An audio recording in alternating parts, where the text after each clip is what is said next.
Okay. Hi, Dr. Robinson. It's Bridget Robinson. I am a sports science major with a concentration in sports management.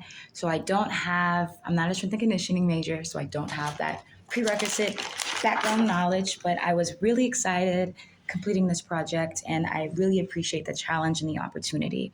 Especially, I'm an assistant principal for a charter school and I'm currently developing our athletics as physical education program. I'm also currently a volleyball coach for another charter school, 3 years. And I was the startup for that program, that coach.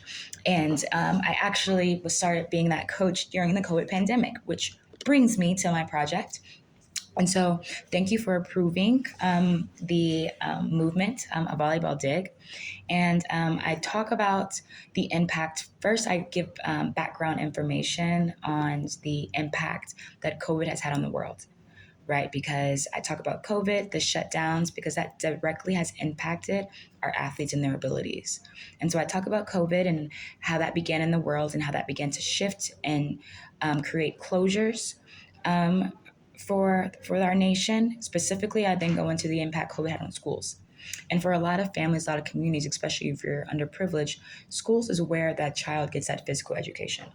And because COVID shut schools down, that limited kids' ability to move. And so we're seeing a lot of exacerbated motor skill deficiencies now that kids are back in schools, being like 2, 3 years post COVID, well, really like 2 years. And we're starting to see those motor skill deficiencies. And I'm not even just speaking about kids, and this is from my own experience too. Again, I'm an assistant principal for a middle school. These kids can't do a lunge, a high knee, a butt kick, and a karaoke movement is just like foreign language to them and their bodies.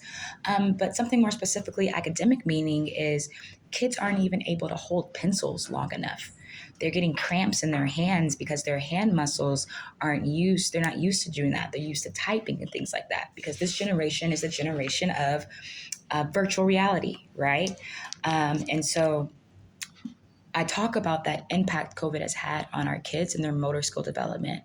And that segues me into talking about COVID's impact on volleyball specifically. Volleyball is one of the most popular sports around the world. 2 million people play it. And even though it's a non contact sport, it also was affected by the COVID shutdowns and closures. Just like all the other sports, volleyball became non existent during that first two waves of COVID because it was scary during that time. And so, with that, we started seeing a lot of volleyball players losing that muscle memory and losing the skills that they had pre COVID. And so when we talk about muscle memory, that is basically naming that like the more your body repeats a movement, the more it's likely going to remember it and the more proficient it is going to be at that movement. And so, for example, the more that you practice at something, that saying practice makes perfect, it comes from these biomechanical principles. Um, because there was not because volleyball players had limited access to practicing gymnasiums and other things, they lost that muscle memory. And so when the world began to open back up again, those volleyball players had to rebuild those muscles and that muscle memory that they lost. And so I definitely go into detail about that. And then I kind of segue into the description phase of my project. I talk about how Newton's three laws of motion, taking it back to middle school, those three laws of motion directly impact a volleyball player's ability to effectively dig a volleyball.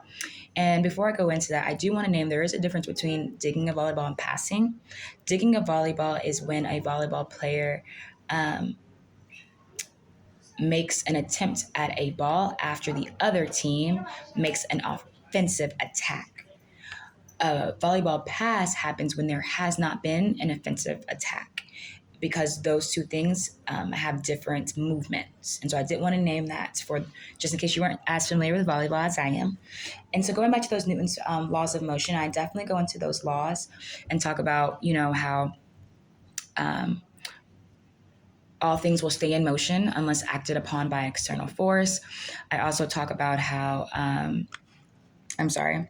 The second law talks about acceleration, and how that acceleration is dependent on the force and mass of a volleyball. And then I also talk about the third law of motion, which directly impacts digging as well, because it just names that for every action, there is an equal and opposite reaction. And so I definitely go into detail about those things in my paper and how those directly impact volleyball. Um, Understanding the physics, the science behind the body um, can definitely help support a coach, a trainer in maximizing an athlete's potential. Um, I also talk about the angle of incidence, which is extremely important with volleyball because volleyball is all about angles.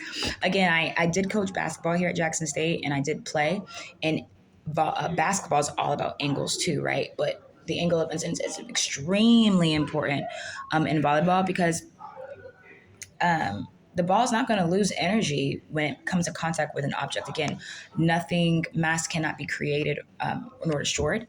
Neither can energy. So it's only converted into other forms. Um, and so when we talk about that energy being redistributed, it's extremely important that a volleyball player has the accurate form and movement to be able to properly redistribute that energy and force. I also talk about the kinetic chain, which is talks about like that push like motion. In volleyball, there is like a push like motion when we're passing the volleyball. I talk about the upper chain, the lower chain, and the difference between the two, the different body parts, and how there needs to be a fluid motion between the lower and upper chain in order to ensure maximum accuracy when it comes to volleyball taking. Even though the because I'm sorry, that chain refers to the summation of force. And we want to make sure that the summation of force begins with volleyball, and I'll talk about that when I go into the next section. Starts with that lower chain, that lower body, and is fluid throughout, and it flows through the upper chain. And I'll talk about that a little bit more in my paper later. And I also give visuals and formulas, and I talk about the center of gravity because the center of gravity for volleyball is extremely important. A lot of times, volleyball players stand too high. Their center of gravity is too high, which is the main reason why a lot of volleyball players, you don't see accuracy with a lot of movements, not just digging. The center of gravity is extremely important in all aspects of volleyball, from spiking, from setting, and from serving. And so I talk about that in great detail, along with like force, velocity, work, and acceleration, and those impacts. I then kind of go into the observation, where I talk about the three phases: the preparation phase, the execution phase, and the follow through phase. And I also talk about how in that preparation phase, it's extremely important that you have that low center of gravity, because if your center of gravity starts too high, you will not be able to execute any of the other two phases. And unfortunately, and I'm going to bleed the observation and evaluation in my video right now.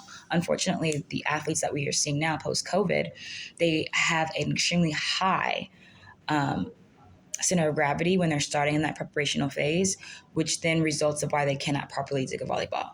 That they should have a low center of gravity. They should be lower to the ground. Athletes should also have during that phase their arms and shoulders width apart, legs shoulder width apart, with a very, very balanced stance. And they should always, always have eyes on the ball. Their arms should also be parallel with their legs. Excuse me. In that execution phase, the center of gravity should be higher. So that is why it's extremely important in that preparation phase that they have a low center of gravity, because their center of gravity will rise through each phase. If it starts off too high, there's nowhere for it to go. And so that is unfortunately what was seen in many of these athletes. And so also, you want to make sure that your stance is still wide and shoulder width apart. A lot of athletes tend to get into this one foot in front of the other, which then creates an imbalance on top of the high center of gravity.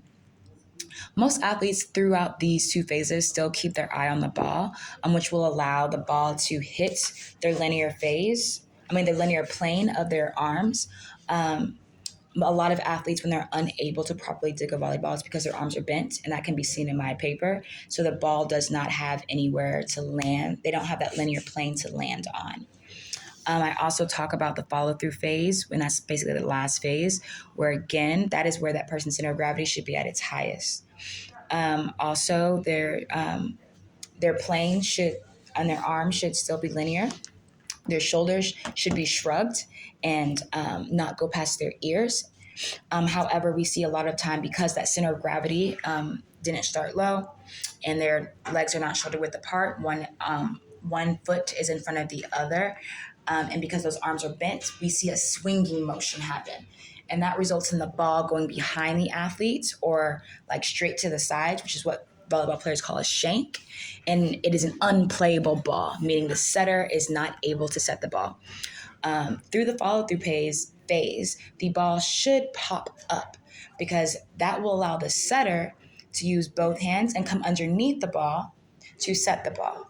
It is against volleyball rules for the setter to bring their arms lower than their chin. That is going to result in an automatic point for the other team. And so the athlete who is digging the ball, their follow through phase is extremely important, because that directly impedes the setter's ability to do their job. And so I then go into the instruction phase, where I basically name, just like a lot of these kids, a lot of these athletes post COVID, they have to strengthen their body, specifically their lower body, because their athletes are unable in that preparatory phase to start with a low center of gravity. That lets me know that their lower body muscles are weak, and or they have lost that muscle memory to stay low to the ground. And so that athlete must first rebuild those muscle memories, so that their center of gravity is low.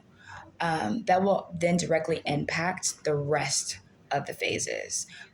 Keeping their eye on the ball, athletes tend to do that well. And then with them being low to the ground, that is going to cause their legs to stay shoulder width apart for balance. Because if they're low to the ground and their legs aren't even, that athlete will feel that awkward motion. And so starting with that center of gravity, fixing that first will then support all the other things needed in order to successfully dig a volleyball.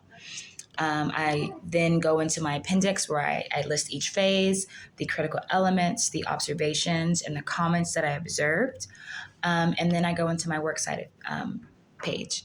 And again, Dr. Robinson, thank you for this opportunity. It was challenging. I am not going to lie to you and say it wasn't challenging, again, because I am a sports management major, not a strength and conditioning major.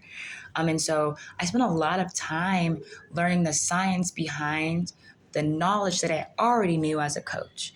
And I appreciate this. That's why I say God makes no mistakes, because I can utilize the things that I've learned in